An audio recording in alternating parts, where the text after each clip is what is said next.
મિત્રો, જે આપણે આ ચેપ્ટરમાં ભણ્યા છીએ અત્યાર સુધીમાં, એમાં ખાસ કરીને સિગ્મા અને એપ્સિલોનની વાત આવે. બધા જુદા જુદા ગુણધર્મો, ઘન પદાર્થના યાંત્રિક ગુણધર્મો, એમાંથી આપણે સ્થિતિસ્થાપકતાની વાત કરીએ છીએ. પણ એ સ્થિતિસ્થાપકતાની અંદર પણ ગુણધર્મોની અંદર અલગ અલગ પ્રકારના, જેમ કે વાય હોય તો અહીંયા આપણે પ્રતાન પ્રતિબળ, પ્રતાન વિકૃતિ લઈએ. આને આપણે લખીએ છીએ FL upon A delta L.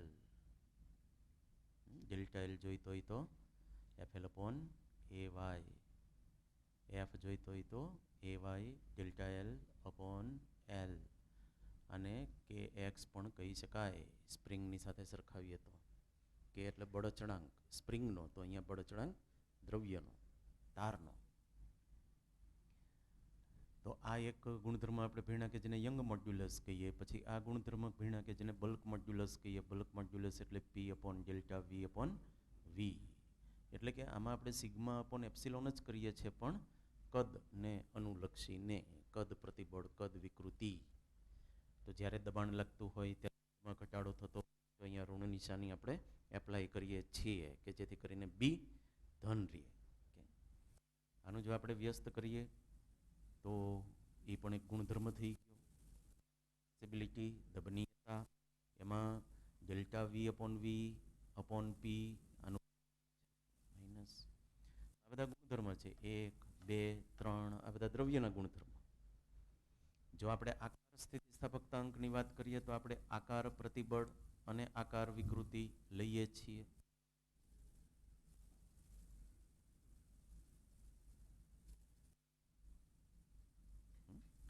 એ પણ દ્રવ્યનો ગુણધર્મ. આની અંદર આપણે જનરલી F અપોન A કરીએ, એમાં F કેવા હોય છે? ટેન્જન્શિયલ એટલે કે સ્પર્શક રૂપે, અને A એટલે જે સપાટી ઉપર એ સ્પર્શક રૂપે બળ લાગતું હોય તે સપાટીનું ક્ષેત્રફળ. અને અહીંયા X અપોન H. આપણે સિગ્મા મેક્સ છે એ પણ દ્રવ્યનો ગુણધર્મ છે. મહત્તમ ઉદ્ભવી શકતું પ્રતિબળ. એ પછી આકાર પ્રતિબળ હોય કે એ પછી પ્રતાન પ્રતિબળ હોય કે એ પછી કદ પ્રતિબળ હોય, પણ દરેક દ્રવ્યની અમુક કેપેસિટી હોય એ પ્રમાણે એમાં પ્રતિબળ ઉદ્ભવે. ત્રણ પ્રકાર આવી ગયા એમાં પ્રતિબળના. મહત્તમ ઉદ્ભવી શકતું પ્રતિબળ એ આકાર પ્રતિબળ પણ હોઈ શકે, એ પ્રતાન પ્રતિબળ પણ હોઈ શકે, એ કદ પ્રતિબળ પણ હોઈ શકે. એ દરેકની એક ક્ષમતા હોય તે મુજબ, કે જ્યાં સુધી હૂકનો નિયમ જળવાય એમ. આ બધા હૂકના નિયમના જ આ બધા વિધાન છે. તમે વાય અચળ એમ કહો છો, એનો મતલબ શું? સિગ્મા ચલન એપ્સિલોન, કે જેનો આ ચઢાંક છે એનો આલેખ સુરેખ હોય, સિગ્મા વિરુદ્ધ એપ્સિલોન. તો આ સિગ્મા મેક્સને આપણે આ રીતે ઓળખીએ છીએ, F મેક્સ અપોન A. આપેલ બળ માટે આ આડછેદનું ક્ષેત્રફળ લઘુત્તમ છે, અને આપેલ આડછેદના ક્ષેત્રફળ માટે આ બળ છે એ મહત્તમ છે. એથી વધારે તમે બળ લગાવી શકતા નથી, અને લગાવો તો એમાં કાયમી વિકૃતિ આવી જાય, અથવા સ્થિતિસ્થાપકતાની હદ કરતાં તમે આગળ વયા જાઓ એમ કહેવાય. અને આપણે બ્રેકિંગ બળ અથવા તો આ બ્રેકિંગ બળ, આને કહીએ બ્રેકિંગ પ્રતિબળ, એવા આપણે એને નામ આપ્યા.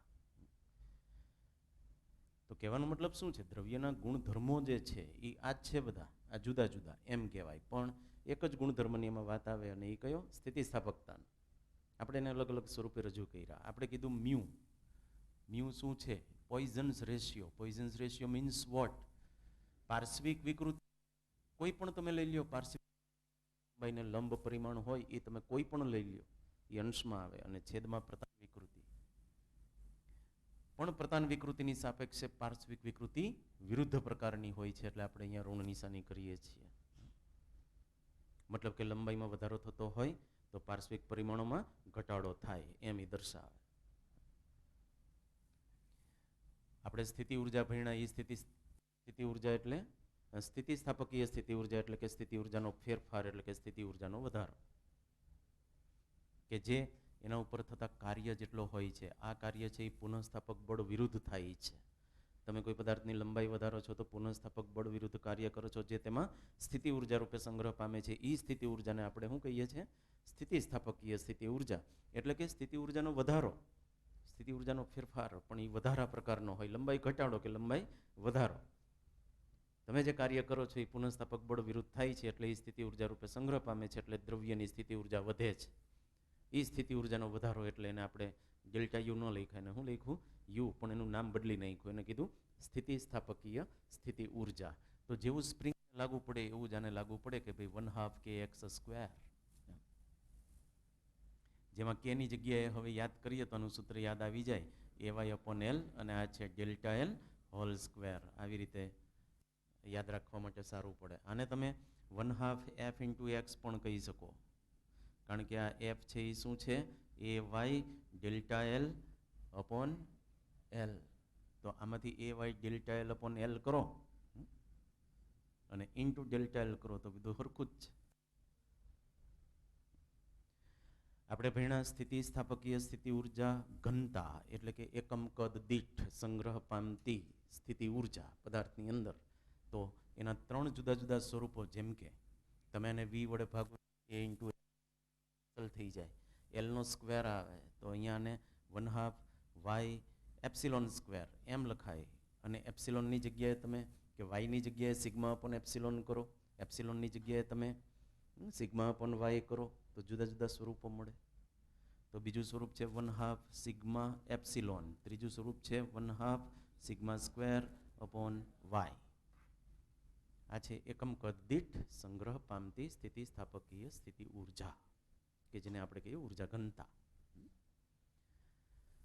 એક ક્વિક રિવ્યુ કે આ બધા આમાં ગુણધર્મો કયા કયા? આ બધા દ્રવ્યના ગુણધર્મો છે. આ બધા આ દ્રવ્યના ગુણધર્મો આટલા.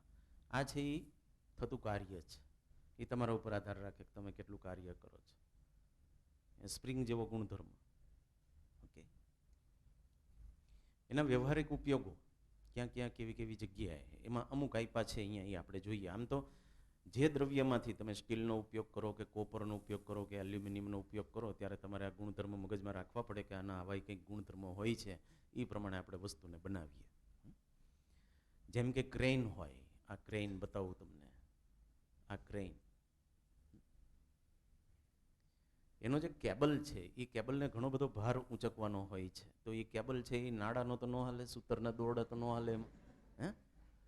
એટલે એમાં સ્ટીલના કેબલનો ઉપયોગ કરવામાં આવે, અને ખાસા એવા જાડા હોય છે, કારણ કે એને જે ભાર ઊંચકવાનો છે એ ભાર માટે દોરડું જાડું હોવું જરૂરી છે. જાડું દોરડું તમે સ્ટીલનું બનાવો તો લીસું ન બનાવી શકો. આવી રીતે માર્કર પેન જે રીતે સળિયો છે એ રીતે તમે એ દોરડું બનાવો તો ન ચાલે, સીધો આમ લીસું દોરડું. એના માટે શું કરવું પડે? ટ્વિસ્ટિંગ કરવું પડે, આંટી ચડાવવી પડે ઝીણા ઝીણા તારની. સ્ટીલના તાર હોય ઝીણા ઝીણા, એને આંટીઓ ચડાવી અને આ રીતે બીજી આકૃતિમાં આપ્યું છે એ રીતે કેબલ બનાવવામાં આવે. કારણ શું? જાડો બનાવવાનો છે સ્ટીલનો કેબલ, તો સીધે સીધો ન બનાવી, નહીં તો એ ઘણો દ્રઢ બની જાય ને, એનું બેન્ડિંગ જ ન થાય, એની ફ્લેક્સિબિલિટી ન રહે. દાખલા તરીકે કલ્પના કરો કે આવો જાડો તાર હોય, એ ફ્લેક્સિબિલિટી ન રહે ને, તમારે એને જરૂર મુજબ એને ઢીલો કરવાનો, જરૂર મુજબ એને ઊંચું, પહેલાં આપણે કોઈ વસ્તુ સાથે એને બાંધી દીધું, પછી આપણે આમ લીધું, એને આમ મૂક્યું, એ બધું ન થાય. પછી એના માટે ટ્વિસ્ટિંગ કરવું, એ રીતે આંટી ચડાવીને કેબલ બનાવવામાં આવે. એક સાદી ગણતરી છે કે સ્ટીલ હોય ને, એની સ્થિતિસ્થાપકતાની હદ ઉપર પ્રતિબળનું મૂલ્ય સિગ્મા મેક્સ એ 30 × 10⁷ પાસ્કલ છે. એટલે આ સિગ્મા મેક્સ થયા. આપણે ધારો કે 10⁴ કિલો જેટલું વજન ઊંચકવું છે, તો એ લોડ માટે આપણે ત્રિજ્યા ગણવી છે, કે અહીંયા મેં લખ્યું 10⁴ × g, જીમાં મેં કર્યું 3.1 પાય, એટલે 9.8 જ છે. આ પાઈ એટલા માટે પાઈના સ્વરૂપમાં કે અહીંયા પાય r² આવશે ને, એટલે પાઈ કેન્સલ થઈ જાય. હવે હું આરને કરતાં બનાવું તો આર મને કેવા મળે? મિનિમમ. આ મિનિમમ આર હું ગોતું ને, તો આટલા ભાર માટે આટલી ત્રિજ્યા લઘુત્તમ થવાની. એ લઘુત્તમ ત્રિજ્યાનું મૂલ્ય 1 સેન્ટીમીટર જેટલું આવે. મતલબ કે તમે જે દોરડું બનાવો ને 1 સેન્ટીમીટર કરતાં તો ખાસી એવી વધારે ત્રિજ્યા ધરાવતું હોવું જોઈએ. હવે 1 સેન્ટીમીટર ત્રિજ્યાનું દોરડું એટલે આનાથી ડબલ જાડું થાય. આનો વ્યાસ 1 સેન્ટીમીટર છે, આનાથી ડબલ જાડું દોરડું તમે બનાવો તો કંઈ આવું થોડું બનાવાશે. એને ફ્લેક્સિબલ રહીએ જરૂર મુજબ, એને આપણે નીચે ઉતારી શકીએ, ઊંચું લઈ શકીએ, એવું તો થવું જોઈએ. તો આ વ્યવહારિક ઉપયોગો થયા, એ એમાં આપ્યું છે. રીડ લેવલમાં છે. ક્રેનનો કેબલ 7.1, 7.1, સ્ટીલ માટે સ્થિતિસ્થાપકતા હદ ઉપર પ્રતિબળનું મૂલ્ય આપ્યું ને એના ઉપરથી ત્રિજ્યા ગણી તો એ ત્રિજ્યા છે એ આટલી થાય 1 સેન્ટીમીટર. તો આપણે 1 સેન્ટીમીટર કરતાં સારી એવી મોટી રાખવાની. આ તો લઘુત્તમ ત્રિજ્યા છે. જાડો કેબલ રાખવાનો. રોડની સાઈડમાં કાર પડી ગઈ હોય ને આપણે કારને ઊંચકવાની હોય તો કંઈ આપણે પહેલાં વજન કરવા ન રહીએ કે ભાઈ જો અમારું દોરડું છે ને એ 10,000 કિલો સુધી હાલશે, એથી વધારે નહીં હાલે, એટલે પહેલાં વજન કરો પછી અમે ક્રેનમાં લઈએ, એવું તો કહેવાય નહીં. એના કરતાં જાડું વધારે રાખો ને, 1 સેન્ટીમીટર શું કામ એમ. પછી બીમ કોલમના ઉપયોગો બહુ જાણીતા બિલ્ડિંગના બાંધકામમાં. પહેલા જ પેરેગ્રાફમાં લખ્યું. આ જે બીમ છે, આડા છે, એ બધા બીમ છે અને અંદર ઊભા હોય એ બધા કોલમ છે. તો એની બંધારણ વખતે એની ઉપર કેટલો ભાર આવશે એ મુજબ બીમ બનાવવામાં આવે. બીમની અંદર બેન્ડિંગ ન થવું જોઈએ, એ બેન્ડિંગને વંકન કહેવાય. બીમની ઉપર જો વધારે ભાર આવી જાય તો એ બેન્ડ ઉડી જાય, જે આકૃતિમાં બતાવ્યું છે ટોપિક નંબર 7.1ની. તો એના માટે શું કરવું જોઈએ? એના પરિમાણો જુઓ. એલ કોને કીધા, બી કોને કીધો, ડી કોને. એના માટેનું એક સૂત્ર છે, delta is equal to WL³ upon 4BD³ Y. જ્યાં ડેલ્ટા છે ને એ વંકન દર્શાવે છે. વંકન એટલે બીજું કંઈ નહીં, સ્થાનાંતર. મધ્યબિંદુનું નીચે તરફ થતું સ્થાનાંતર અથવા તો ઉપરની સપાટીનું નીચે તરફ થતું સ્થાનાંતર. તો એવું ક્યારે થાય? જો વધારે પડતો ભાર આવી જાય આની ઉપર તો આ બીમ છે એ આમ થવાની શક્યતા છે અને વંકન થયું કહેવાય. પણ એ વંકન રાશિ કઈ થઈ? આ ઉપરની સપાટી જેટલું નીચે તરફ અહીંયા વેઇટ આવે એના કારણે જેટલું નીચે તરફ સ્થાનાંતર કરે એને કહેવાય વંકન, કે જેનું એકમ આનું એકમ થાય મીટર, કારણ કે એ અંતર દર્શાવે. તો એના માટે શું કરવું? એના માટે બીમ આવું બનાવો. આવું બનાવો એટલે ડી છે. તમે જુઓ ડી પરિમાણ કોને કીધું આકૃતિમાં? આ પરિમાણને ડી કહેવામાં આવ્યું, આને કીધું બી અને આ છે એલ. તો એલ બને એટલા ઓછા રાખો. આ સૂત્ર એમ કહે છે કે આ લંબાઈ બને એટલી ઓછી રાખો. તમે જુઓ કે આ બીમ અહીંયાથી શરૂ થાય તો ઠેક ત્યાં સુધી નથી જતું, અહીંયા અટકી જાય છે. અહીંયા પાછું એને કનેક્શન આપી દીધું, પછી આગળ વધાર્યું. તો આ લંબાઈ છે બીમની કેવી હોવી જોઈએ? શક્ય એટલી ઓછી. એમ બહુ લાંબુ બીમ બનાવી નાખો તો શક્યતા છે કે આ એલ વધારે હોય તો વચ્ચે બેન્ડિંગ થવાની વધારે શક્યતા. તો એલ અંશમાં આવે છે. આપેલા ભાર માટે એલ શક્ય એટલા ઓછા. બી શક્ય એટલા વધારે રાખો જેથી કરીને વંકન ઓછું થાય. બી એટલે ઉડવા પરિમાણ. આ પરિમાણ શક્ય એટલું, તો દાખલા તરીકે આમ બીમ છે તો આ બીમમાં આ બી છે એ કેવું હોય? શક્ય એટલું વધારે, જેટલું પોસિબલ હોય એટલું. પણ વધારે ફાયદો શેમાં થશે? ડી વધારે રાખો એમાં ફાયદો થશે, કારણ કે ડીમાં ઘન આવે છે. જુઓ છેદમાં સૂત્રમાં ડી ઘન એમ દર્શાવે છે કે આ ડી જે પરિમાણ છે એ બને એટલું મોટું રાખો. તમે જ્યાં બીમ જોશો ને વધારે ભાર આવવાની શક્યતા હોય ને ત્યાં બિલ્ડિંગમાં ખાસ કરીને, એમાં તમે જુઓ ડી પરિમાણ મોટું છે. આ બધા જ્યાં બેઠા હોય ત્યાં જેને જે બીમ દેખાય એ જુઓ એમાં ડી પરિમાણ વધારે છે. આવી રીતે કે જેથી કરીને વંકન ઓછું. અને વાય તો છે જ, વાય તો બને એટલા વધારે જ રાખવા. જેમ વાય વધારે એમ દ્રવ્ય વધારે મજબૂત કહેવાય. ઢીલું પૂચું હોય દ્રવ્ય તો સમજી જવાનું કે એનો વાય ઓછો છે. તો વધારે વાય ધરાવતું મટીરિયલ એમાં વાપરવાનું. એટલે સ્ટીલના સળિયા અંદર ફિટ કરવામાં આવે. આની અંદર એ તમને કદાચ ખબર હશે કે આની અંદર પેલા હાર્ડ પિંજર હોય ને એ સ્ટીલનું હોય, પછી સિમેન્ટ કોન્ક્રીટ આપણે હાઇટકા હોય એમ. બીજું એક સૂત્ર છે, આ છે ને લંબચોરસ આડછેદ માટેનું આ સૂત્ર છે. અને આ ડબલ્યુ એટલે કુલ ભાર સમજવાનો. કુલ તમે લગાવો છો એટલો જ નહીં, એનો બીમનો પોતાનો પણ ભાર એમાં આવી ગયો, એનું પોતાનું વજન પણ આવી ગયું એની અંદર. એક બીજું સૂત્ર છે. આ બધા સૂત્ર યાદ રાખવાના છે, તારાવણી નથી આ બધાની. Delta is equal to WL³ as it is અને છેદમાં 12 પાઈ r⁴ ઇન્ટુ વાય. આ છે ક્યારે વાપરવાનું? જ્યારે બીમનો આડછેદ વર્તુળાકાર હોય ત્યારે. એટલે કે નળાકાર બીમ હોય અથવા તો નળાકાર તાર હોય. તાર હોય એ નળાકાર હોય. તારનું ઉદાહરણ હોય ત્યારે તમારે આ સૂત્રનો ઉપયોગ કરવાનો. એમાં ત્રિજ્યાની વાત આવે, પણ અંતરના પરિમાણ કેટલા છે? છેદમાં 4. અહીંયા BD³ અને અહીંયા r⁴, પણ અહીંયા આંકડા બદલી ગયા. આ છે વંકન વિશેની થોડીક વાત. કે વંકન ન થાય એવું આપણે કરવાનું છે, અથવા તો ઓછું થાય એવું કરવાનું છે.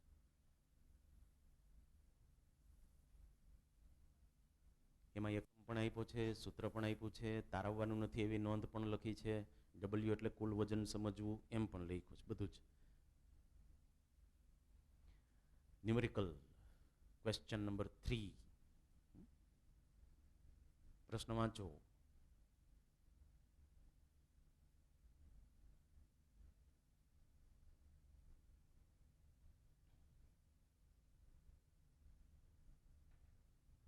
ખાલી કઈ કઈ રાશિઓ આપી છે અને શું શોધવાનું છે, કયા સૂત્રનો ઉપયોગ કરશું. આ સૂત્રનો ઉપયોગ કરશું. વાય શોધવાનો છે.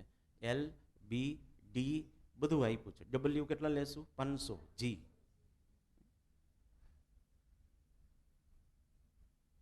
ટેક્સ્ટ એક્સરસાઇઝનો 19મો પ્રશ્ન વાંચો.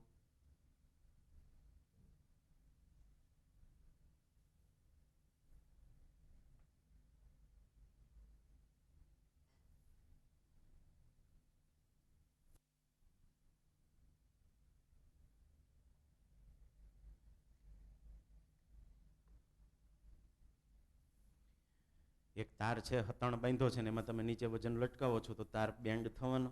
એનું જે સ્થાનાંતર ગોતવું હોય તો એ તમે આ સૂત્રનો ઉપયોગ કરી શકો છો, પણ એનો આડછેદ વર્તુળાકાર હોય એટલા માટે આ સૂત્ર વાપરવું પડે.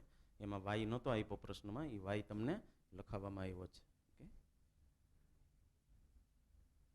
પછી કુદરત અને આ જે છે ને, આપણે કીધું કે ભાઈ ડી વધારે રાખવું જેથી કરીને વંકન ઓછું થાય, પણ ડી વધારે રાખવામાં એક તકલીફ છે. જો વધારે પડતો લોડ આવે ને તો એમાં બકલિંગ થાય.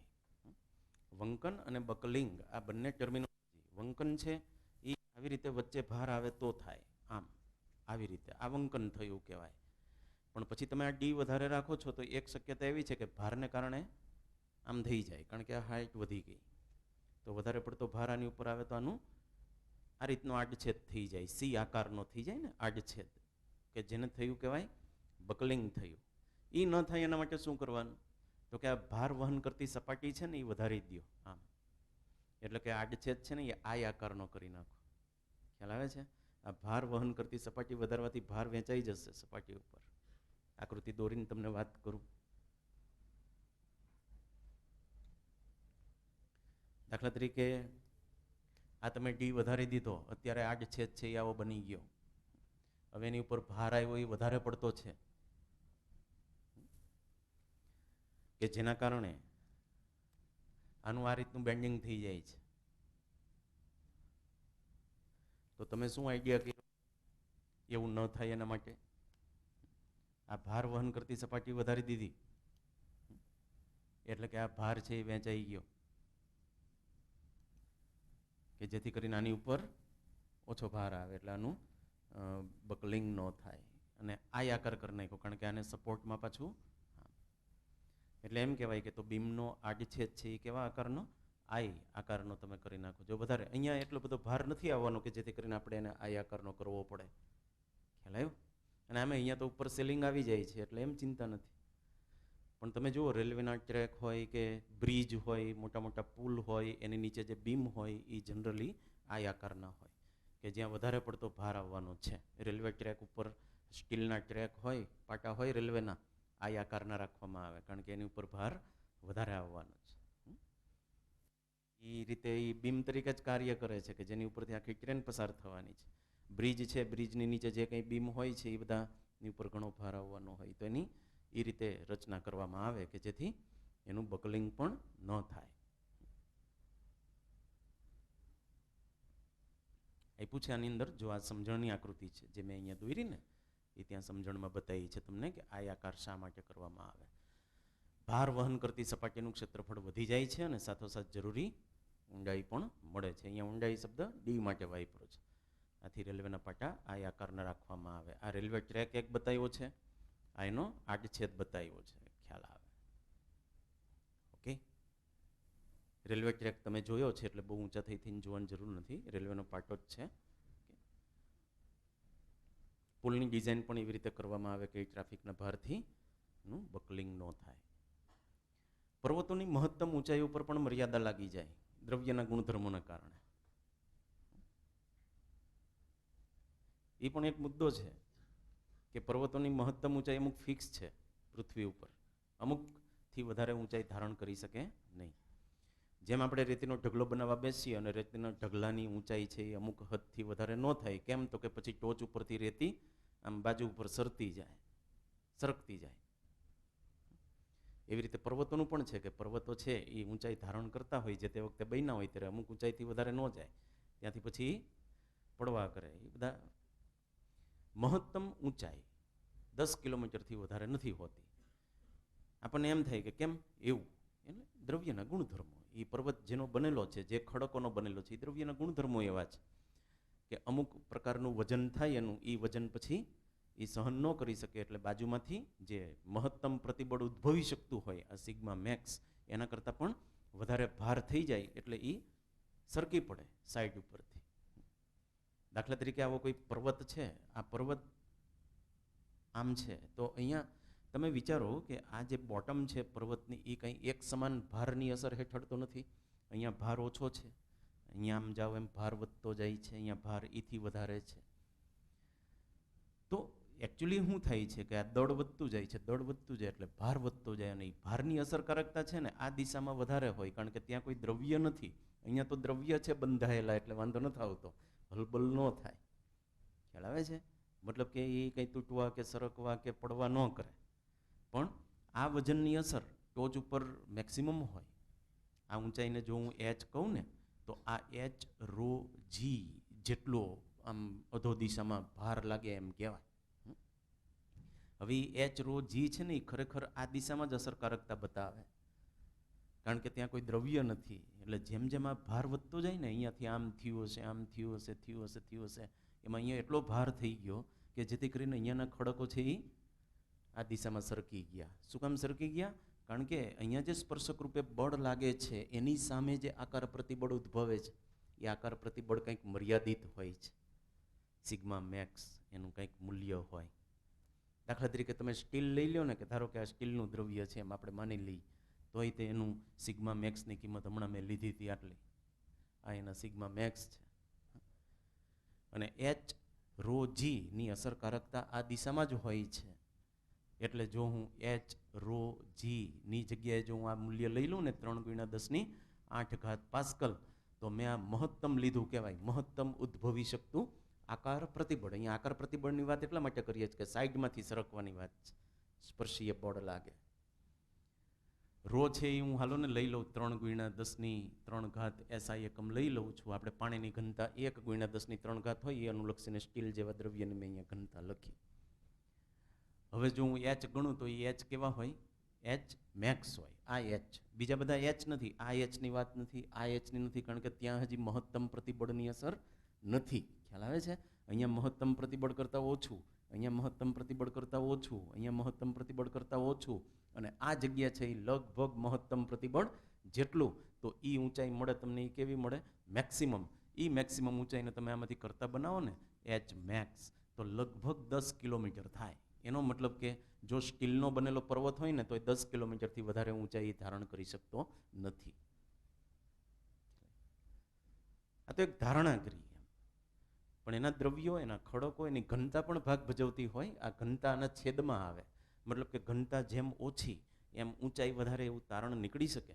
દાખલા તરીકે આપણે બરફના પહાડો હોય છે એ સામાન્યતઃ ઊંચાઈ ધારણ કરી શકતા હોય છે, ભલે આખા બરફના ન બનેલા હોય.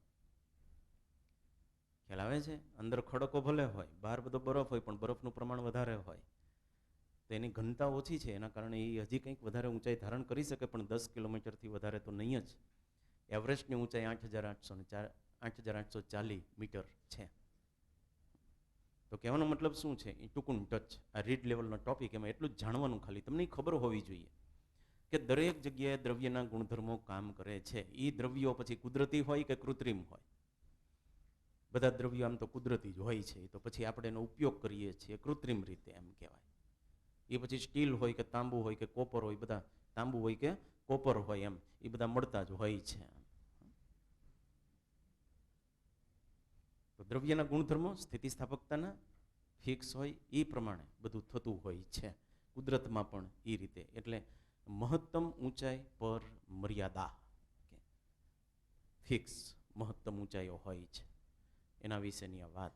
અને વાત છે હવે AIEEE MCQ નંબર 7ની. હવે બધા એપ્લાઇડ MCQ, હવે મુખ્ય અભ્યાસ હવે શરૂ થાય. બરોબર છે? બરોબર ધ્યાન, પ્રશ્ન વાંચજો. હું તમને હિન્ટ આપીશ, એમાં તો આપી જ છે. અમુક જગ્યાએ એમાં સોલ્યુશન આપી દીધા છે, અમુક જગ્યાએ હિન્ટ આપી છે.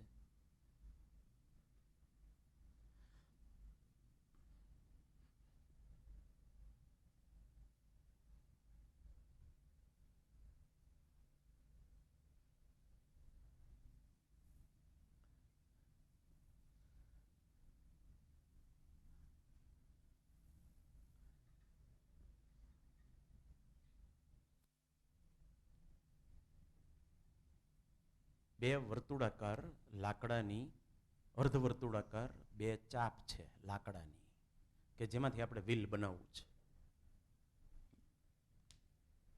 એટલે આપણે શું કરીએ કે એમાં આપણા બે અર્ધવર્તુળાકાર ચાપની ત્રિજ્યા તો હરખી જ છે, તો પછી આપણે આવી રીતે રાખી દઈએ, કામ પતી જાય, બની ગયું વ્હીલ. પણ આ તો વર્તુળ બન્યું, આ વ્હીલ તરીકે કામ ન કરે. તમે એને ફેરવો એટલે તરત બે નોખા પડી જાય. એટલા માટે આપણે શું કર્યું, આની ત્રિજ્યા આર છે, એટલે આની આખાની લંબાઈ કેટલી થઈ? 2πr. એટલે અહીંયા એક કન્સેપ્ટ એ આવે કે ડેલ્ટા એલ અપોન એલ હોય કે ડેલ્ટા આર અપોન આર હોય, એ બે સરખું. એક કન્સેપ્ટ આ આવે કે જે તમે ભણ્યા. આપણે એક રિંગ લીધી કે જેનો પરીખ 2πr કરતાં ઓછો હોય, અને એ રિંગને પછી ગરમ કરીને આની ઉપર ચડાવી દીધી. આ રિંગ બતાવી છે. અને પછી એને ઠંડી કરવામાં આવે એટલે રિંગ સંકોચાય એટલે આ બંને જે અર્ધવર્તુળાકાર ભાગ છે એ એકબીજા ઉપર દબાણ આપે, ફિક્સ થઈ જાય. રૂમ તાપમાન સુધી એને ઠંડી કરી. કારણ કે વ્હીલ ચાલશે તો રૂમ તાપમાને ચાલવાનું છે, એનો મતલબ એમ થયો કે આ વ્હીલને આપણે કયા તાપમાને ચલાવવા જઈ રહ્યા છીએ? રૂમ તાપમાને. એમ એટલે એ વખતે આજે આનું આડછેદનું ક્ષેત્રફળ આપ્યું છે. આ રિંગ અલગ અલગ નથી કલર કર્યો મસ્ત, એનું આડછેદનું ક્ષેત્રફળ S આપ્યું છે. તો આ રિંગનો ભાગ આની ઉપર જે બળ લગાડે તે, અને આની ઉપર બળ લગાડે તે કેટલું, એ આપણે ગોતવાનું છે. તો F is equal two A y delta L upon L alpha delta T, કારણ કે અહીંયા ડેલ્ટા ટીના સ્વરૂપમાં ઠંડુ પડે અને બળ લગાડે. પણ એને મારે બે વડે ગુણવું પડે. મારો જવાબ થાય આ ન થાય, મારે આને બે વડે ગુણવું પડે, કારણ કે એ બળ અહીંયા પણ લાગે છે ને અહીંયા પણ લાગે છે. ને અહીંયા આપણે એ જે બળ લેવાના હોય એ સદિશ સ્વરૂપે નથી લેવાના હોતા, અદિશ સ્વરૂપે બળ લેવાના હોય છે. એટલે બંને બળોનો સરવાળો કરવો પડે. આમ કુલ બળ કેટલું? બંને રિંગ ઉપરનો ભાગ નીચેના ભાગ તરફ જે બળ લગાડતો હોય, કે નીચેનો ભાગ ઉપરના ભાગ તરફ બળ લગાડતો હોય, જે કયો એ પણ કેટલું? 2F જેટલું. એટલે આને આપણે બે વડે ગુણવાના થાય. માગેલું બળ છે એ 2F થાય. લઈ ગયો. પછી AIEEE MCQ નંબર 11. પ્રશ્ન વાંચો.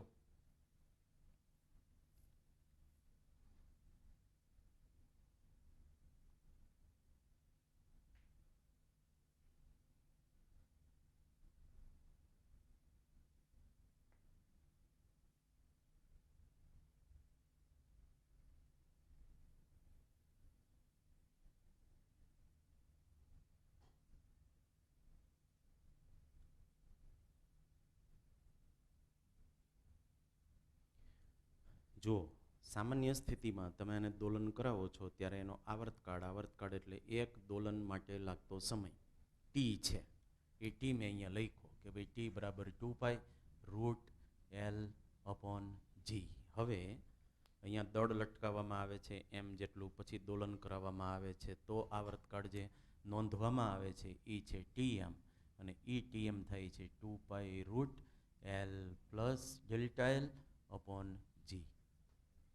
કારણ કે એ વખતે એની લંબાઈ વધી જાય. એટલે મૂળ કુલ લંબાઈ કેટલી? L+Δl, એલને બદલે. હવે તમે ઓપ્શનો જોયા તો તમે જોયું કે એમાં Tm/T આવે છે બધા ઓપ્શનમાં. એટલે તમે Tm/T કર્યું. પછી તમે જોયું કે એનો સ્ક્વેર કરવાનો છે, એટલે તમે એનો સ્ક્વેર કર્યો. તો જે કેન્સલ થતું હતું એ કેન્સલ કર્યું. તમને શું મળ્યું? આ ટોપી નીકળી ગઈ. હે, તમને શું મળ્યું? 1 + Δl/L. હવે Δl/L શું થાય? એ પેલું Δl નું સૂત્ર મેં બોર્ડ ઉપર લખ્યું છે, F/Ay. એટલે મેં અહીંયા લખી નાખ્યું F/Ay. બસ હવે 1/y ને કરતા બનાવો, જે આવે એ તમારો જવાબ. ખ્યાલ આવી ગયો? ઓકે, 1/y ગોતવાના છે. AIEEE number 13. ઇમેજિનેશન, ધારણા કરી છે, આવું હકીકતમાં ન થાય તો ભૂત થયું કહેવાય.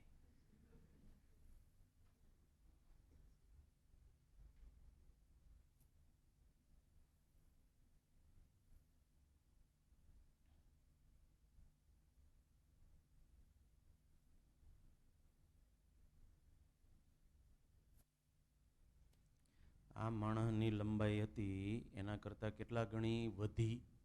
9 ગણી વધી, આવી થઈ ગઈ. જો આવું હકીકતમાં થતું હોય તો આપણે શું કહીએ ને? ભૂત થયું એમ કહીએ આપણે. તો અહીંયા પ્રતિબળમાં શું થાય કીધું? ખ્યાલ આવી ગયો? પ્રતિબળનો ફેરફાર કેવો? લંબાઈનો ફેરફાર 9 ગણો છે, તો પ્રતિબળનો ફેરફાર કેટલો? જો આ વધે છે એનો મતલબ આ લંબાઈનો ફેરફાર થયો કહેવાય. કુલ લંબાઈ તો 10 ગણી થઈ ગઈ, ફેરફાર કેટલા ગણો થયો? 9 ગણો એમ કહેવાય. તો સિગ્મા પૂછ્યું છે, તો સિગ્મા એટલે F/A. F એટલે mg, m એટલે v × ρ, v એટલે a × l, મતલબ a l ρg A cancel, l ρg એમાંથી ρ અચળ લેવાના છે, g અચળ, યાની કે જેવું એલમાં થાય એવું જ સિગ્મા બરાબર L, તો ડેલ્ટા સિગ્મા બરાબર ડેલ્ટા L. બેનો ફેરફાર હરખો. તો પ્રતિબળનો ફેરફાર પણ કેટલો હશે? 9 ગણો.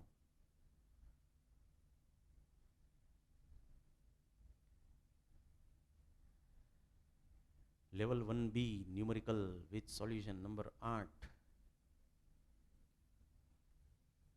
પ્રશ્ન વાંચતી વખતે અહીંયા જોજો, અને પ્રશ્ન વાંચતા જજો, કઈ કઈ માહિતી આપી છે એ નોંધતા જજો.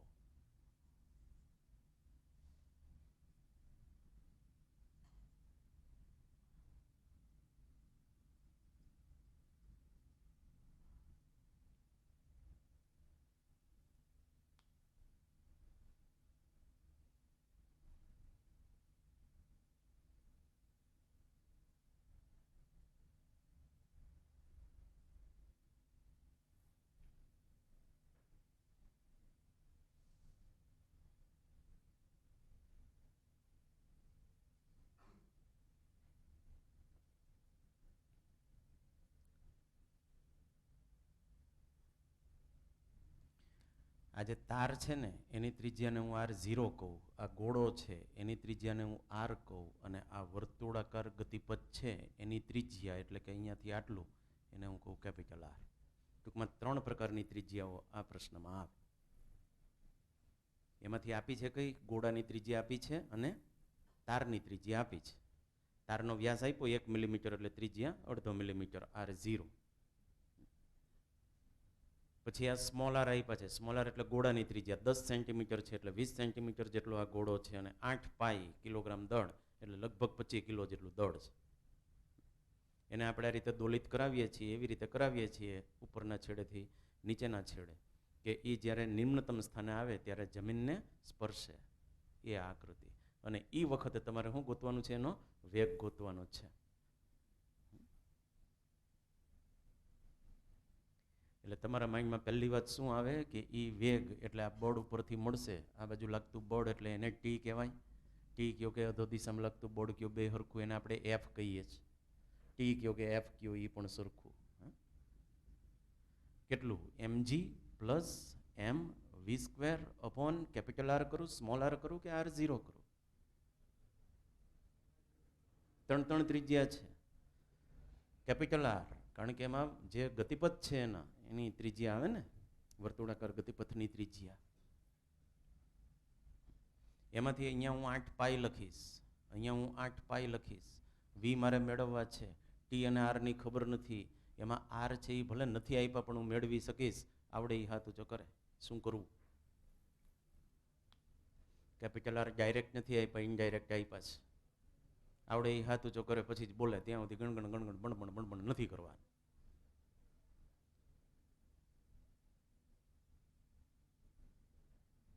યસ, 5.22માંથી સ્મોલ આર જે મેં સંજ્ઞા કરી છે એ બાદ કરી નાખો, થઈ જશે. 5.22માંથી ગોળાની ત્રિજ્યા બાદ કરી નાખો. ઓકે, એટલે અહીંયા કામ પતી ગયું. 5.22 માઇનસ 0.1 એટલે 5.12 મીટર કેપિટલ આર થયા.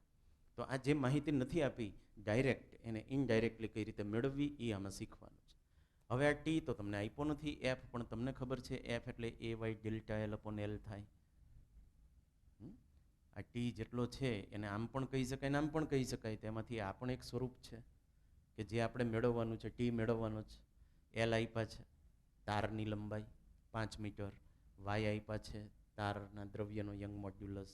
એ છે એમાં ચિંતા નથી. પાઈ આર 0 સ્ક્વેર કરશો, પાઈ એમનેમ રાખવાના જેથી કરીને આ બધા પાઈ ઉડી જાય. વાત આવે ડેલ્ટા એલની. ડેલ્ટા એલ નથી આપ્યા પ્રશ્નમાં ડાયરેક્ટ, ઇનડાયરેક્ટ આપ્યા છે. આવડે એ હાથ ઊંચો કરે.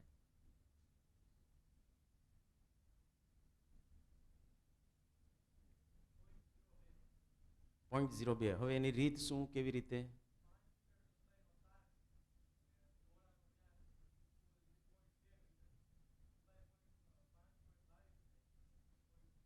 એટલે 5.22માંથી પહેલા હું શું બાદ કરું?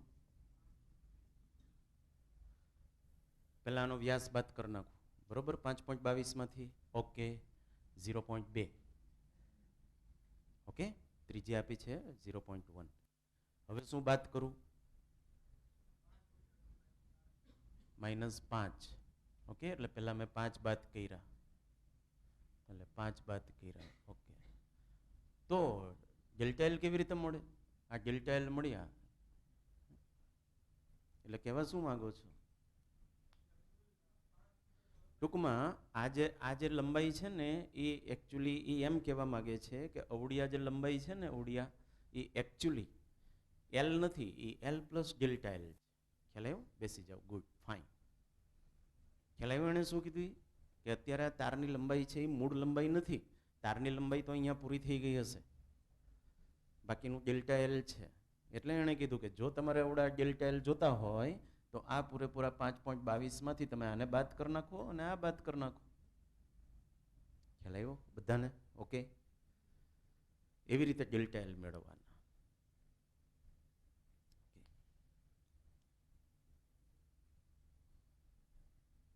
તો આકૃતિમાં તમને નહીં સમજણ તો ડેલ્ટા એલ મળે, એના ઉપરથી ટી મળે, ટી ઉપરથી વી મળે.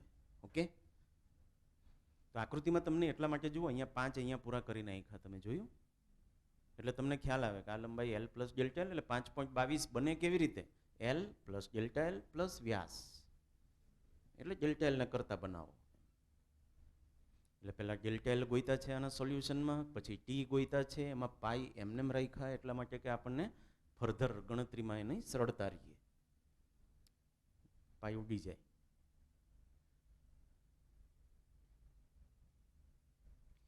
એક્સરસાઇઝના પ્રશ્નો. હવે આ છેલ્લું લેક્ચર છે, બધું પૂરું કરવાનું. એમાં હોમવર્કમાં લખ્યું હતું એઝ પર એડવાઇસ, એટલે જે કરવા જેવા હોય એ કરવાના છે. જે હજી તમારે ભણવાનું બાકી છે એ નથી કરવાના, એ તમને લખાવી દીધું. દાખલા તરીકે નંબર 1 છે, એમાં મારે કોઈ હિન્ટ આપવાની જરૂર નથી, એ તમારે જાતે કરવાનું.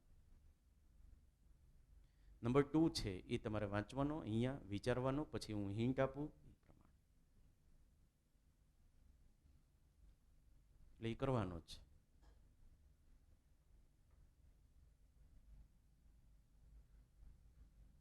એમાં એક આલેખ આપ્યો છે,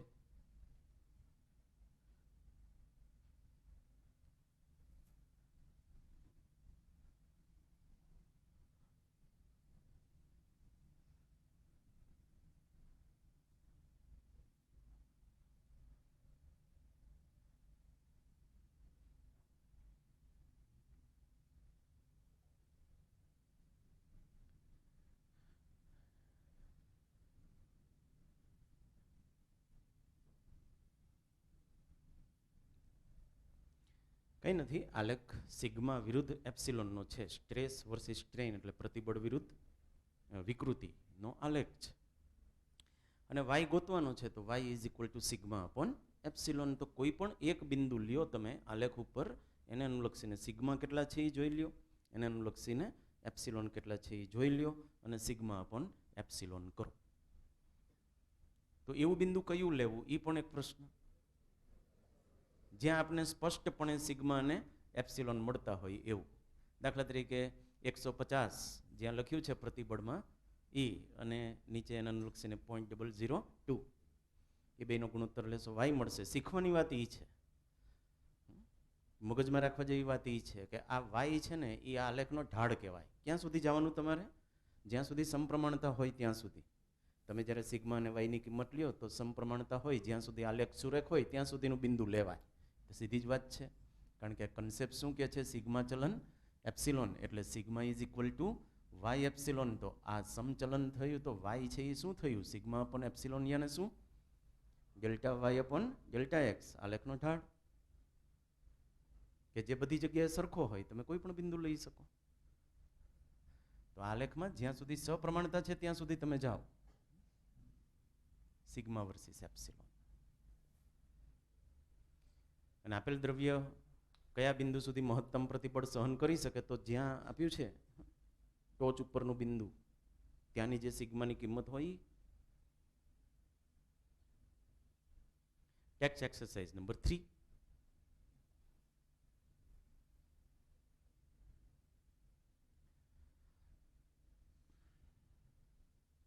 પહેલો પ્રશ્ન છે ને, પહેલો પ્રશ્ન છે એ, કયા દ્રવ્યનું યંગ મોડ્યુલસ વધારે હશે? તો હું બે ઓપ્શન લખું છું, દ્રવ્ય એનું કે દ્રવ્ય બીનું. ઓપ્શન એ એટલે દ્રવ્ય એ અને ઓપ્શન બી એટલે દ્રવ્ય બી. તમે આલેખ જુઓ બરોબર, હું હમણાં ઓપ્શન બોલીશ. બે જ ઓપ્શન છે આપણી પાસે. કારણ સહિત ખબર હોય તો હાથ ઊંચા કરવાના, બાકી નહીં.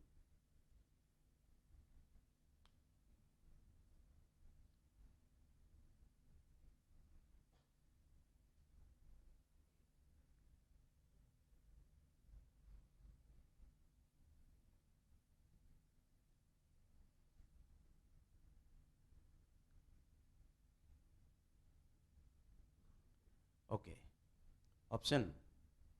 ઓપ્શન એ, જેમ કહેતા હોય કે એ બિંદુનું યંગ મોડ્યુલસ વધારે છે, એ હાથ ઊંચો કરે, કારણ સહિત ખબર હોય તો. ઓકે.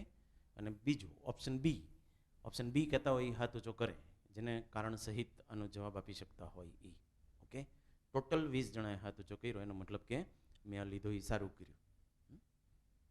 ખ્યાલ આવ્યો? એ અને બીમાં ટોટલ 20 થી 25 જણા હતા, એનો મતલબ કે મેં સ્લાઇડ ઉપર મૂક્યો એ સારું થયું. હું તમને અહીંયા જ આ એક જ આલેખ બતાવું છું, બરોબર ધ્યાન. આ છે એ ધારો કે દ્રવ્ય એનો આલેખ છે, અને આ છે એ ધારો કે દ્રવ્ય બીનો આલેખ છે. તો આમાંથી કોનો યંગ મોડ્યુલસ વધારે હશે? જેનો ઢાળ વધારે હશે એનો. તો દ્રવ્ય એ નો યંગ મોડ્યુલસ વધારે હોય. કેમ એવું કે ઢાળ વધારે હોય એનો યંગ મોડ્યુલસ વધારે?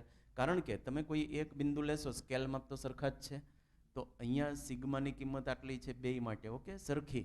પણ આના એપ્સિલોન ઓછા છે ને આના એપ્સિલોન વધારે છે.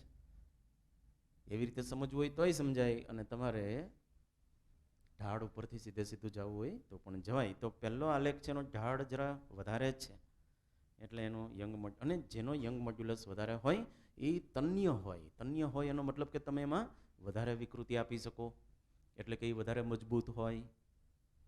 એટલે દ્રવ્ય એ છે એ વધારે મજબૂત. દ્રવ્ય એમાં તમે ઘણી બધી વિકૃતિ આપી શકો છો, એવું એમાં બતાવ્યું છે. ટેક્સ્ટ એક્સરસાઇઝ 4માં કંઈ નથી કહેવાનું થતું, ટેક્સ્ટ એક્સરસાઇઝ 5માં પણ કંઈ કહેવાનું નથી થતું. એ તમારે કરવાનો છે, કહેવાનું નથી થતું ઇન ધ સેન્સ કરવાનો છે. એ ટાઈપના પ્રશ્ન આપણે કરી ગયા છે. ટેક્સ્ટ એક્સરસાઇઝ 6 ટાઈપના પ્રશ્નો પણ આપણે કરી ગયા છીએ. ખાલી આ સૂત્રનો ઉપયોગ છે ઈટાવાળું, કે જેની અંદર તમારે એક્સ મેળવવાનો છે. અહીંયા એક્સને ડેલ્ટા વાય કીધું, અને ખાલી આકૃતિમાં ફેર. આપણે એક પ્રશ્ન કર્યો હતો ને ટેક્સ્ટ ઇલ્યુસ્ટ્રેશનમાં, કે આમ આપણે બળ આપ્યું એટલે આમ થઈ ગયું આમ, અને પછી આપણે આ એક્સ મેળવો તો યાદ છે? એ આકૃતિને ખાલી આમ કરી નાખી છે, બીજું કંઈ નથી. કે આવી રીતે બળ આપ્યું એટલે આ આકાર છે એ આમ થઈ ગયો, કે જેમાં તમારે આ મેળવવાનું છે. મતલબ એ જ સૂત્ર ને એવું જ બધું. ઓકે, એટલું એટલું ધ્યાન રાખવાનું કે આ સપાટી ચોરસ છે તો એના ક્ષેત્રફળની જરૂર પડે ત્યારે તમારે L² કરવાનો, અને અહીંયા H છે એ એવડા થશે તો એમાં પણ L આવશે. Text exercise number 7. પ્રશ્ન વાંચો પછી હું સમજાવું.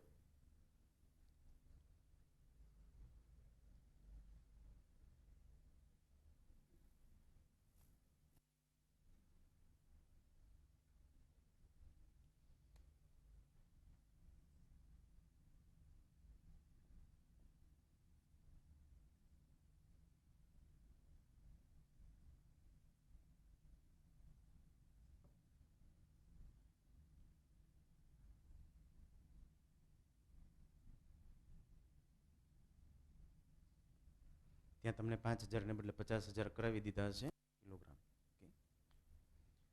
50,000 કિલોનો ભાર છે 4 સ્તંભ ઉપર, અને મેં આકૃતિમાં બતાવ્યા છે 16.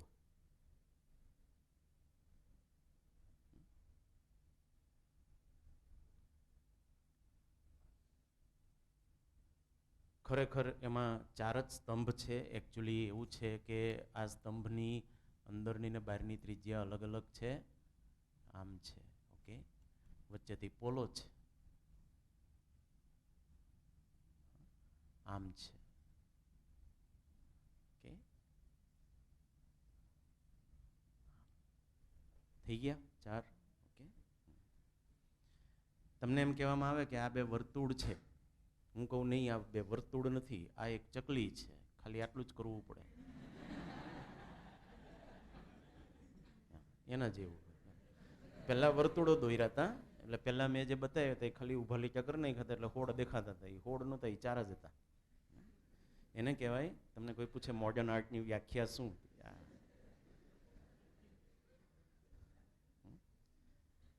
હવે અંદરની ત્રિજ્યા અને બહારની ત્રિજ્યા અલગ હોય અને પોલો નળાકાર હોય તો બહુ સીધી વાત છે કે ક્ષેત્રફળ તમે લેતી વખતે શું કરો? આડછેદનું. તો કે જેટલામાં દ્રવ્ય હોય એટલાનું ક્ષેત્રફળ લેવાનું. તો આ સ્તંભ છે તો આટલામાં દ્રવ્ય છે તો એનું ક્ષેત્રફળ આડછેદનું કેટલું થાય?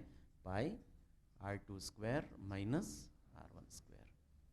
કારણ કે એનો આડછેદ આ રીતે થશે. આ રીતે આડછેદ થવો, એમાં અંદરની ત્રિજ્યા r1 ને બહારની ત્રિજ્યા r2 હોય તો તમારે ક્ષેત્રફળ તો આનું લેવાનું છે. તો તમે શું કરશો? મોટા વર્તુળનું ક્ષેત્રફળ માઇનસ નાના વર્તુળનું ક્ષેત્રફળ. એટલે એ કઈ રીતે લેવાનું એ ધ્યાન રાખવાનું. બાકી બધું ક્લિયર છે કે આ 50,000 છે એને તમારે સમાન ભાગે વેચવાના છે. જો આને તમે F કયો અને આ એક માટે જો તમે દાબીય વિકૃતિ ગણતા હોય તો તમે અહીંયા Fની જગ્યાએ શું લેશો? F/4. અને ક્ષેત્રફળ આ રીતે દરેકને દાબીય વિકૃતિ સમાન, ઓકે. એ વિકૃતિ એટલે σ/y, સિગ્મા એટલે F/A. તો કેવી રીતે ગણવાનું એ પ્રશ્ન નથી, કેવી રીતે ઇમેજિન કરવાનું એ પ્રશ્ન છે, ઓકે. આ પ્રશ્ન વાંચીને આ રીતે ઇમેજિન કરવાનું કે આવી રીતે છે. ટેક્સ્ટ એક્સરસાઇઝ નંબર 8, એમાં કશું કહેવાનું નથી થતું, તમારે કરવાનો જાતે. આની અંદર ટેક્સ્ટ એક્સરસાઇઝ નંબર 9, એમાં ચેર લિફ્ટ એવો કંઈક શબ્દ આવે છે એટલા પૂરતું, બાકી તો ગાણિતિક કંઈ નથી. તમે વાંચો શું છે.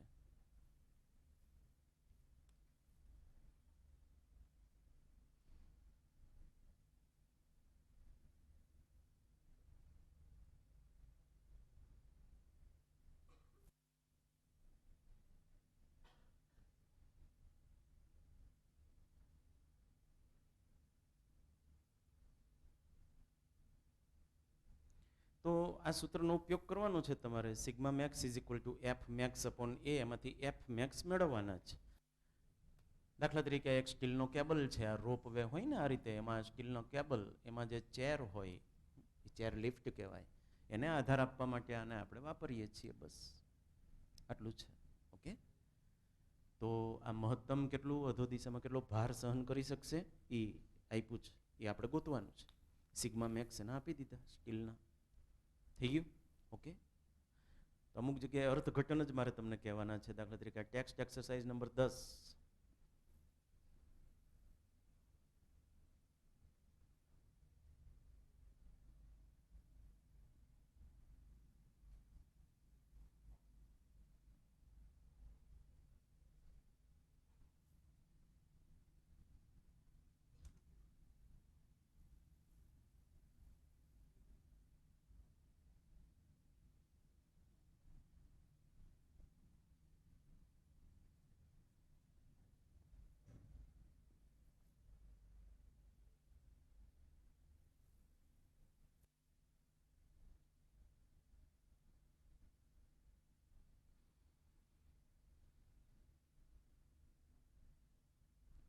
તેમાં તાર 3 છે, પણ તમે ગુણોત્તર ખાલી 2નો જ લેશો.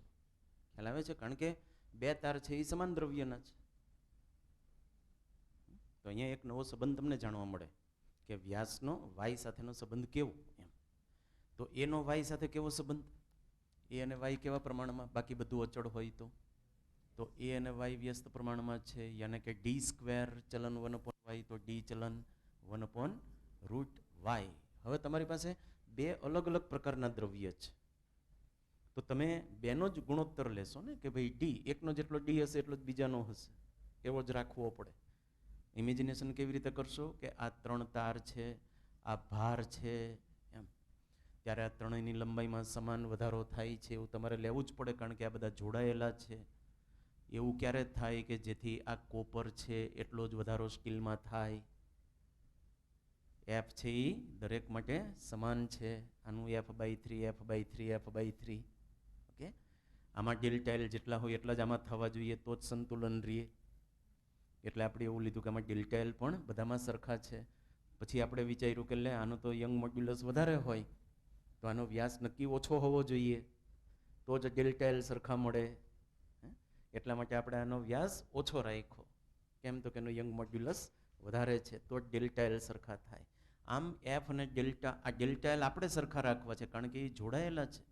એટલે સમાન બળ માટે સમાન લંબાઈનો વધારો થાય એ જરૂરી છે બેલેન્સ થવા માટે. એટલે તમારી પાસે હવે આ જ રહ્યું. આ સૂત્રની અંદર કેટલું અચળ? ડેલ્ટા એલ, એફ, એલ આટલું તો અચળ છે. તો એ અને વાય વ્યસ્ત ચલનમાં. અને 2 જ દ્રવ્યો હતા. આ કંઈ દ્રવ્ય અલગ તો નહોતું, આ કોપર જ હતું.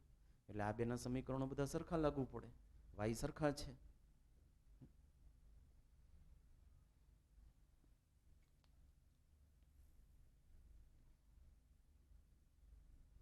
Text exercise number 11. તમને એવું ત્યાં લખાવવામાં આવ્યું છે કે તમારે ચેપ્ટર 7 થાય પછી કરવો. ઓકે, ખાલી તમારે જાણ માટે કહી દઉં કે આ બિલકુલ ટેક્સ્ટ ન્યુમેરિકલ 4 કર્યો ને એ જ છે, એના જેવો જ છે, મૂલ્યો બદલા છે. ટેક્સ્ટ ન્યુમેરિકલ 4ની અંદર ઓમેગા હતા ને એ 1 રેડિયન પર સેકન્ડ હતા. યાદ છે? આપણે F = mg + mv² r કર્યું હતું અને વીની જગ્યાએ r ઓમેગા મૂક્યા હતા. એવો જ છે. ત્યાં ઓમેગા 1 રેડિયન પર સેકન્ડ હતા, અહીંયા ઓમેગા થશે 4π રેડિયન પર સેકન્ડ. હવે 4π રેડિયન પર સેકન્ડ કેવી રીતે થાય એ તમને ક્યારે ખબર પડે? ચેપ્ટર 7 ભણો ત્યારે. અત્યારે કહી દઉં ખાલી, આને છે ને આવૃત્તિ આપી કહેવાય. આ 2 રિવોલ્યુશન પર સેકન્ડ જે લખ્યું છે ને એ શું કહેવાય? આવૃત્તિ. આવૃત્તિને 2π વડે ગુણો ને ત્યારે કોણીય આવૃત્તિ થાય. અને કોણીય આવૃત્તિ એટલે જ કોણીય વેગ. ઓકે, કોણીય આવૃત્તિ એટલે જ કોણીય વેગ. એટલે આજે આપ્યું છે ને મેં 2π વડે ગુણી નાખ્યા છે, બીજું કંઈ કર્યું નથી. રેડિયન પર સેકન્ડ. તો જેને કરવો એ કરી શકે છે. તો ઓમેગાનું મૂલ્ય કેટલું લેવાનું યાદ રાખવું પડશે, 4π રેડિયન. પણ એ ગોખવા જેવું થશે. બોલો તમે ચાક ગતિ ચેપ્ટર કરશો પછી તરત આ કરશો, તમને આવડશે, તરત આવડશે. Text exercise number 12. એમાં પહેલા પ્રશ્નનો જવાબ કઈ રીતે આપવો એ પ્રશ્ન નથી. પ્રશ્ન એ છે કે એનું વર્ણન કરવાનું છે, એ કઈ રીતે કરશો, ટૂંકું ને ટચ. તમે આખો પ્રશ્ન વાંચો.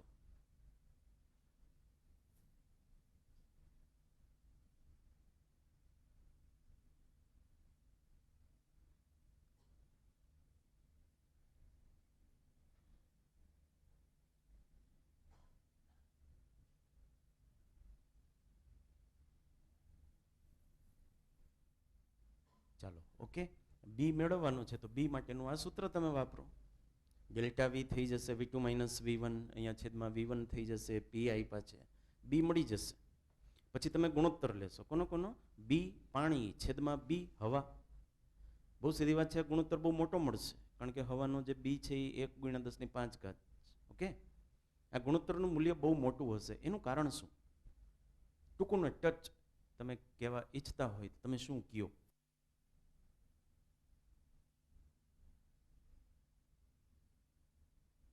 આપણે એ ચર્ચા થઈ ગઈ છે, ડેફિનેટલી થઈ ગઈ છે.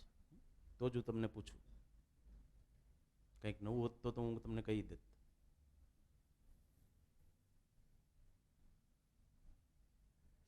Can anybody? યસ.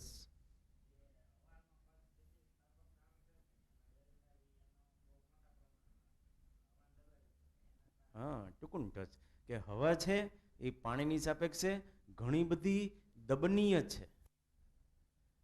આપણે ખબર છે એક ન્યુમેરિકલ કર્યો તો, એમાં પાણીની દબનીયતા આપી હતી 10⁻10 ક્રમની. ત્યારે મેં કીધું હતું કે જો ઘનતામાં કઈ બહુ જાજો ફેર નહીં પડે. અદબનીય હોવું એટલે બલ્ક મોડ્યુલસ વધારે હોવો, અને દબનીય હોવું એનો બલ્ક મોડ્યુલસ ઓછો હોય. યાની કે ટૂંકું ટચાનું કારણ કેવું હોય તો શું કહેવાય ખબર છે? કે પાણીની સાપેક્ષે હવા છે એ વધુ દબનીય છે. દબનીયતા હવાની સાપેક્ષે ઘણી ઓછી છે એમ કેવું હોય તો ચાલે. ટેક્સ્ટ એક્સરસાઇઝ નંબર 13 બિલકુલ નહીં ગણવાનો, મતલબ અહીંયા રાખ્યો છે મેં ખાલી, પણ એને ગણવાની જરૂર એટલા માટે નથી કે બેઠે બેઠો છે ન્યુમેરિકલ 10મો. એમાં મૂલ્યમાંય ચેન્જ નથી, કે જે હમણાં આપણે ચર્ચા કરી ને ઈવડો ઘનતામાં કંઈ જાજો ફેર નહીં. ઈવડો જોઈએ આ દબનીયતા આ જ આપી હતી, મતલબ કે એને પાછો ગણવાની જરૂર નથી. આ એક પ્રશ્ન એવો છે. ટેક્સ્ટ એક્સરસાઇઝ નંબર 14, એમાં આ સૂત્રનો ઉપયોગ છે તમે જાતે કરશો. ટેક્સ્ટ એક્સરસાઇઝ નંબર 15, અહીંયા જ આંગળી રાખું છું જાતે. ટેક્સ્ટ એક્સરસાઇઝ નંબર 16, અહીંયા જ આંગળી રાખું છું. 1 લિટરને 1 × 10⁻³ કરવાનું ન ભૂલાય, એ ધ્યાન રાખવાનું. ઓકે. અને આ 17મો એક આવું ડમરું આકાર આપ્યું છે. શું છે એ કહી દઉં. એ ડમરું આકાર આપ્યું છે ને, એમાં આ જે સાંકડો છેડો છે ને એની ઉપર કેટલું દબાણ આવે એમ પૂછ્યું છે. તો એ દબાણ એટલે F/A કરવાનું છે. ધેટ્સ ઇટ, પૂરું. F છે એ તમને આપ્યા છે, એની અંદર આનો વ્યાસ આપ્યો છે 0.5 મિલીમીટર. એના ઉપરથી ક્ષેત્રફળ મળી જશે. ઓકે, એટલે એ F/A. ટેક્સ્ટ એક્સરસાઇઝ નંબર 18, એ પ્યોરલી ચાક ગતિકીય સંતુલન ઉપર આધારિત પ્રશ્ન છે, જે હમણાં નથી જ કરવાનો. એ તમારે ચાક ગતિ ચાલે પછી જ કરવાનો. ત્યાં લખાવી દીધું તમને. ટેક્સ્ટ એક્સરસાઇઝ નંબર 20, કેવી રીતે વિચારવાનું છે એ હું તમને કહીશ. તમે પ્રશ્ન વાંચો, બાકી રીતમાં કાંઈ નથી.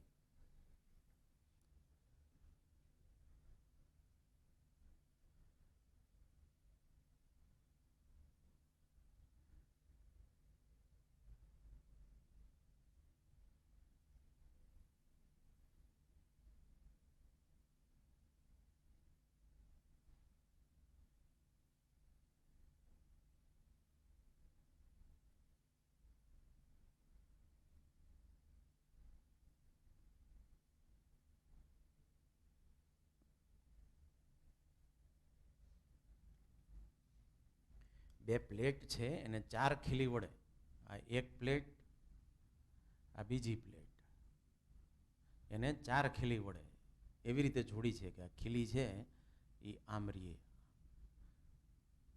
આમ લગાવી દીધી ખીલી, પછી બીજી બાજુથી ટીપી દેવામાં આવે એટલે એ ખીલી આમ થઈ જાય. આવી રીતે આને રિવેટ કહેવાય. આવા પ્રકારની ખીલીને શું કહેવાય? રિવેટ કહેવાય. કે એક વખત ખીલી મારીને બીજી બાજુથી પણ ટપારી દેવામાં આવે એટલે ફિટ રહે. એવી 4 છે, 4 ખૂણે. ઓકે, દાખલા તરીકે આ મોડ્યુલ છે, આ 2 પ્લેટો છે, તો 2 પ્લેટમાં એક અહીંયા, અહીંયા, અહીંયા ને અહીંયા, આ રીતે. એટલે આપણે 4નો વિચાર કરીએ. હવે જે કંઈ અહીંયા બળ લાગવાનું છે એ આ 2 ટોપકા ઉપર સ્પર્શક રૂપે લાગે ખીલીના, અને એ સમાન રીતે વહેંચાય. તમારે શું ગોતવાનું છે? કુલ બળ કેટલું? F. તો આને F/4 આપવાનું, આને F/4 આપવાનું, આને F/4 આપવાનું. ઓકે, અને F મેળવવાનું. સિગ્મા મેક્સ આપ્યા છે, F/4/A. F મેળવો, કુલ બળ મહત્તમ લગાવી શકાતું.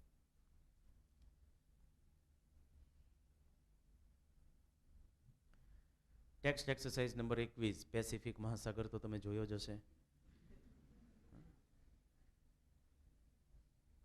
એની અંદર અમુક જગ્યાએ ટ્રેન્ચ હોય, TRENCH, ટ્રેન્ચ એટલે કે અમુક ખાઈ આવેલી હોય એના તળિયે. એવી એક ટ્રેન્ચ, ઊંડી ખાઈ આવેલી છે, જેને મરીના કહેવાય.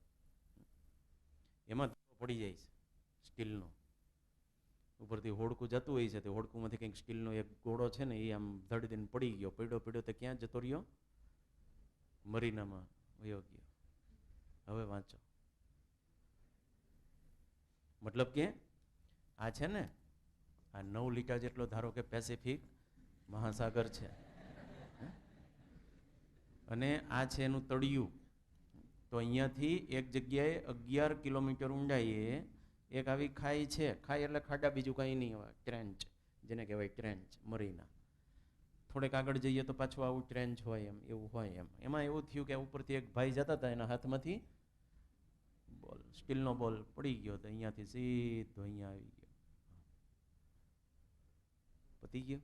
ઓકે, હવે મેથેમેટિકલી કંઈ નથી કહેવાનું, કારણ કે જુઓ, કદ આપ્યું છે, પ્રારંભિક કદ એનું આ જગ્યાએ. દબાણ આપ્યું છે, દબાણમાં -1 કરવાથી કંઈ ફાયદો નથી. આ લોકો દબાણ લખે પણ ગેજ દબાણ તરીકે જ લઈ લેવાનું, કારણ કે આ કેટલા એટમોસ્ફિયર દબાણ છે ખબર છે? કેટલા વાતાવરણ?